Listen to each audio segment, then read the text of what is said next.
베후코타이 내 규례와 토라 레위기 26장 3절에서 27장 34절 합타라 예레미야 16장 19절에서 17장 14절 브릿하다샤 고린도후서 6장 14절에서 18절 샬롬 하베림 지난주 레위기의 마지막을 장식한 말씀들은 레위기 26장 1에서 2절로 너희는 우상들을 만들어 모시지 마라. 신상이나 석상을 너희 가운데 세우지 마라. 또 그림 그린 석상을 너희 땅에 세우고 그 앞에 엎드리지 마라. 너희 하나님은 나 야훼다. 너희는 나의 안식일을 지키고 나의 성소를 어려워하여라. 나는 야훼다. 라는 명령이자 규례들을 일러 주십니다. 이번 주 토라 포션의 말씀들은 지난주의 말씀들을 지켰을 경우와 어겼을 경우에 따라오는 상과 벌이 기록되어 있습니다. 너희가 만일 내가 정해준 규정들을 따르고 내가 지시한 계명들을 지켜 그대로 하면 내가 너희에게 제때에 비를 내려주리니 땅은 소출을 내고 들의 나무들은 열매를 맺을 것이다. 존경하는 구독자 여러분, 제때에 비가 내리고 땅은 소출을 내며 나무들은 열매를 맺는다는 것이 얼마나 중요하고 귀한 일이며 우리에게 꼭 필요한 것이고 감사한 일인지 생각해 보셨나요? 저는 요즘 기후의 변화로 인해 우리가 늘 먹어왔던 풍성한 과일들과 채소, 과실들이 얼마나 비싸고 또 비싼 것뿐만 아니라 예전처럼 질 좋은 상품을 찾아보기 힘든 것을 봅니다. 좋은 농산물들, 실한 과일들, 풍성한 곡식들은 제때 내리는 비, 적절한 햇빛과 바람 등을 필요로 합니다. 그래서 77절에 오멜 34일째를 지나고 있는 이 시기에 하던 행사 중 하나가 밀과 보리 등 이스라엘 땅에서 수확하는 곡식과 열매들이 제때에 있고 제때에 수확할 수 있도록 비와 바람, 햇빛 등 적절한 자연 환경을 주실 것을 기도하는 것입니다. 이것은 사람의 힘으로 하기 힘든 창조주가 되시며 우주의 왕이신 야훼 하나님께서 주관하시는 영역입니다. 그러므로 오늘날 곡물과 과일, 과실수 등의 식료품이 부족하다는 것은 역으로 보면 우리 사람들이 하나님께서 정해주신 규례 혹은 규칙들에서 멀어진 삶을 살 수 있다고 볼 수 있는 것입니다. 물론 좋은 자연 환경을 다 주셨다 해도 서로의 약속과 규칙들을 깨고 전쟁을 함으로 인해서 있는 자원도 씨를 말려버려 가난을 넘어 기아로 가는 현상을 우리는 지금 보고 있습니다. 레위기에는 번영과 멸망에 대한 상벌이, 예레미야에는 주님의 분노가, 고린도 후서에는 선에 대한 권고가 기록되어 있습니다. 주님의 법을 지키지 않고 죄를 지으면 받게 되는 무서운 형벌들을 보다 보면 우리는 종종 수많은 숙제나 과제들이 산더미처럼 쌓여 목을 옥죄는 듯한 느낌을 받습니다.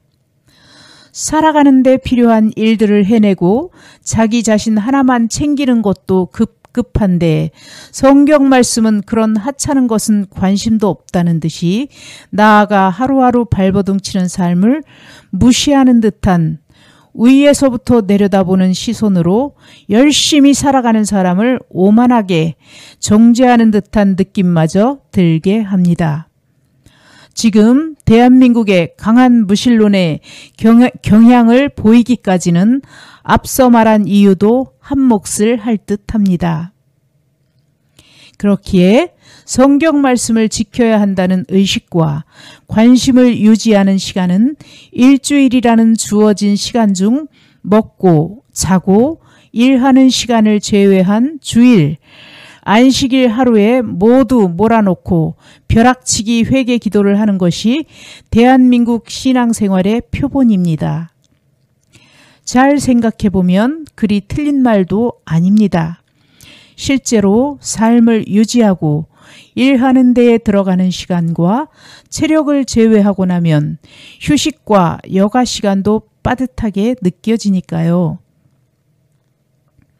이렇게 놓고 보면 구조적으로 말씀을 온전하게 실천하고 지키는 것은 불가능하거나 특정한 소수의 사람들에게만 허락된 것이라고 납득 혹은 체념하게 됩니다.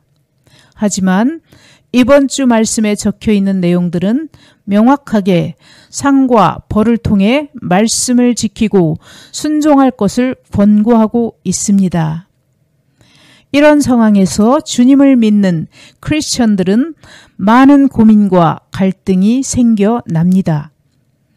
어떤 사람들은 이런 갈등에 고민하는 것 자체가 싫어서 아예 성직자나 종교인이 되기도 합니다. 일과 신앙생활이 합쳐져 있는 신앙인에게 있어 저런 고민을 없애는 아주 직접적인 방법이지요.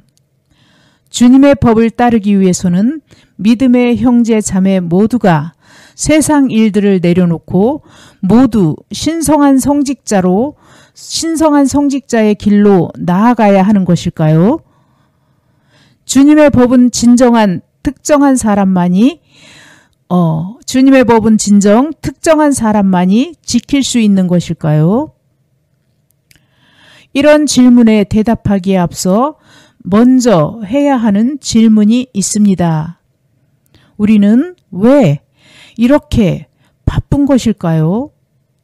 영원한 구원에 이르기 위한, 어찌 보면 삶에서 가장 중요한 문제를 위한 시간조차 남지 않을 정도로 왜 이렇게 바쁜 것일까요? 여유가 있다면 혹은 아주 작은 말미라도 남는다면 그것으로 말씀을 지키는데 사용할 텐데 왜 이리도 작은 자유조차 없는 것처럼 느껴질까요? 이러한 느낌은 역사적으로 가장 부유하고 자유가 넘친다고 평가되는 시대를 살아가는 사람이 가지기에는 상당히 어색한 생각들입니다. 그러나 성경에서 이러한 문제에 대한 대답을 찾을 수 있습니다. 내가 너희를 치리니 너희가 너희의 대적에게 패할 것이요 너희를 미워하는 자가 너희를 다스릴 것이며 너희는 쫓는 자가 없어도 망하리라. 여유가 있어서 시간이 남아서 말씀을 지키는 것이 아닌 말씀을 지키고 주님의 법을 순종하기 때문에 여유가 생기고 자원이 남는 것입니다. 2019년 1월 기사에서 대한민국은 갈등관리 비용만 매년 240조라는 거액을 지출한다고 합니다. 이는 당시 대한민국 정부의 1년 예산에 조금 못 미치는 거대한 금액입니다. 국가 전체로 봐도 이러한데 개인들은 어떨까요? 삶을 살아가는 개개인들도 이와 별반 다를 것이 없다는 것을 스스로의 삶을 생각해 보시면 알 수 있을 것입니다. 많은 사람들이 여유 있는 삶, 도덕적인 삶, 자유로운 삶을 위해 돈을 번다고 말합니다. 그러나 돈이라는 것도 결국 여유이고 지출하고 남은 것이 있을 때 앞서 말한 생활들이 가능한 것입니다. 따라서 항상 이익을 따져봐야 합니다. 단순히 액수가 더 높은 돈을 받는다고 여유가 혹은 자유가 주어지는 것이 아닙니다. 그 액수를 받기 위해 들어간 투입 비용을 제하고 봐야 합니다. 경쟁 체제에서 더 많은 것을 얻기 위해서는 더 많은 자원을 경쟁에 사용해야 합니다. 따라서 수입이 늘어나지만 그에 맞춰 비용도 증가합니다. 이 비용은 시간, 때때로는 돈을 얻는 목적이었던 것인 여유 또는 자유에 대한 가치가 희생되어 처음 목적을 소모해서 돈이라는 것으로 바꾸는 공허한 방정식을 되풀이하게 됩니다. 성경 말씀은 이러한 우리의 어리석음을 막고 방지하고자 진정으로 중요한 것을 지키는 것을 명령하셨습니다. 여유 있는 사람이 안식일을 지키는 것이 아니라 안식일을 지키기에 여유롭고 화목한 가정과 삶을 유지하는 것처럼 우리는 주님의 명령들이 우리가 사는 현실에서 작동하고 움직인다는 것을 명심하셔야 합니다. 우리는 우리가 안식일 혹은 주일을 지켰다고 말합니다. 유대인들 또한 바벨론 포로기를 지나 오늘에 이르기까지 안식일을 지켰다고 말을 하는 것에 대하여 이스라엘의 현자들은 자신들이 안식일을 지킨 것이 아니라 안식일이 자신들을 지켜준 것이라고 말을 합니다. 참으로 의미심장한 말입니다. 이번 주 토라 포션의 상과 벌에 대한 말씀 앞에 무엇을 명령하셨는지 찾아보시길 바랍니다. 그리고 그 말씀을 지키지 않았을 때 그 사회와 개인에게 어떤 일이 벌어질지 상상해 보시면 왜 주님의 말씀을 지켜야 하는지, 그것도 가장 최우선적으로 지켜야 하는지 알게 되실 것을 바라보며 샬롬을 전합니다. 주님, 우리가 안식일을 소홀히 하고 우상숭배의 죄를 지음으로 오늘날 결혼의 기쁜 소식이 끊기고 자녀의 출산이 줄어들고 논과 밭의 소출이 줄어들고 있습니다. 다른 나라의 죄는 잘 모르겠습니다.